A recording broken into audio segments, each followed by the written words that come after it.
নমস্কার, আমি প্রিয়াঙ্কা।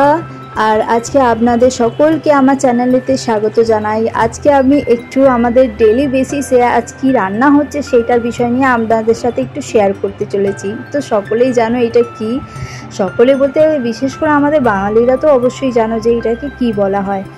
তো এইটা হচ্ছে মোচা বা কলার ফুল যেটাকে বলা হয়। অনেকে যারা নন বেঙ্গলি বা আদার স্টেটেতে যারা আছো তারা জানো না, এটা অ্যাকচুয়ালি ফ্লাওয়ার ব্লসম বা কলার ফুল যেটাকে বলতে পারো। তো এটাকে আমরা বাঙালি ভাষাতে আমরা বলে থাকি এটাকে মোচা। তো আজকে আমি এইটারই রেসিপি আপনাদের সাথে শেয়ার করতে চলেছি। তো আজকে এই একটা মোচা দিয়ে আমি দু ধরনের রেসিপি আমি আপনাদের সাথে শেয়ার করব। এক হচ্ছে মোচার ঘন্ট আর একটা হচ্ছে মোচার বড়া। তো দেখতেই পাচ্ছেন আমি স্টার্ট করে দিয়েছি। মোচার কোন অংশটাকে বাদ দেওয়া হয় সেটাও আমি দেখিয়ে দিয়েছি ভিডিওতে। আর মোচা ছাড়াবার সময় বা মোচা কোটার সময় নুন হলুদের জল অবশ্যই রেডি রাখবেন, না হলে আপনাদের হাতের হাল হয়ে যাবে একদম খারাপ। আর মোচার ঘন্টর সাথে কম্বিনেশনেতে যদি বিউলির ডাল না থাকে তাহলে মজাই আসবে না লাঞ্চে। তো তার জন্য আমি এখানে রেডি করে নিয়েছি বিউলির ডালে ফোড়নের জন্য। বিউলির ডালটা অলরেডি আমি সেদ্ধ করে রেখে দিয়েছি। ফোড়নেতে দিয়েছি শুকনো লঙ্কা, 5 ফোড়ন, হিং আর তেজপাতা, আর ব্যবহার করেছি আমি সর্ষের তেল। তো এবার আমি এখানে ডালটা এই ফোড়নেতে দিয়ে দিচ্ছি, আর এতে আমি নুন আর হলুদ দেব। ব্যাস আমার ডালটা এখানে রেডি হয়ে যাচ্ছে। আর আজ তো বৃহস্পতিবার, তাই আজকে যে লাঞ্চ যা কিছু বানাবো আজ কিন্তু পেঁয়াজ রসুনটা ব্যবহার করবো না। আজকে পেঁয়াজ রসুন ছাড়াই কিন্তু সব রান্নাটা হচ্ছে। তো যেমনটা আমি বলেছিলাম মোচা দিয়ে আজকে আমি দু ধরনের রেসিপি দেখাবো। তো এখানে দেখতে পাচ্ছ মোচাটা আমার অলরেডি সেদ্ধ করে রাখা আছে। আর হ্যাঁ, এই কিছুটা মোচা আমি দিচ্ছি কিসে দেখুন তো, এটা হচ্ছে ছোলার ডাল বাটা।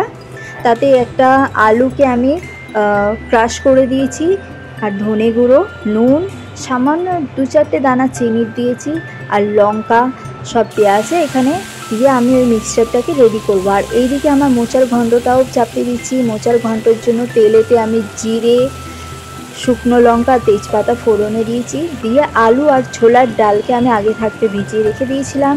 সেই ছোলার ডালটা একটুখানি এবার ভাজা ভাজা হতে দেবো। আর এদিকে দেখুন আমি সাদা তেল, রিফাইন্ড সানফ্লাওয়ার অয়েল এখানে ইউজ করেছি।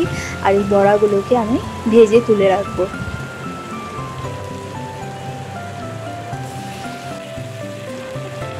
আর এদিকে আলু আর ছোলার ডালগুলো যদি ভাজা ভাজা হয়ে আসে তখনই দিয়ে দেবেন বাকি সেদ্ধ করে রাখা মোচাগুলো।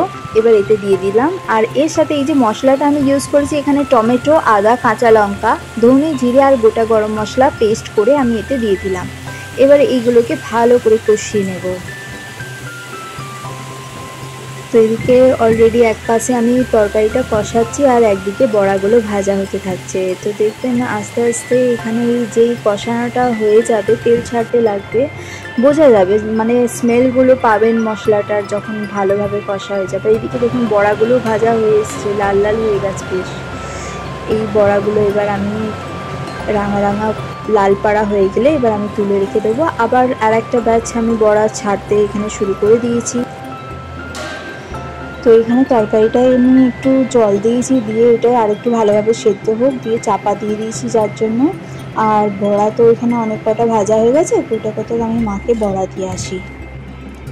এদিকে আমাদের মোচার ঘন্টটাও হয়ে এসছে। লাস্টে নামাবার আগে আমি এখানে একটু হালকা গাওয়া ঘি দিয়ে দেবো, দিয়ে আমি এটাকে আবার চাপা দিয়ে দেবো। আমার বড়াগুলো কেমন আছে? হেভি লাগছে না?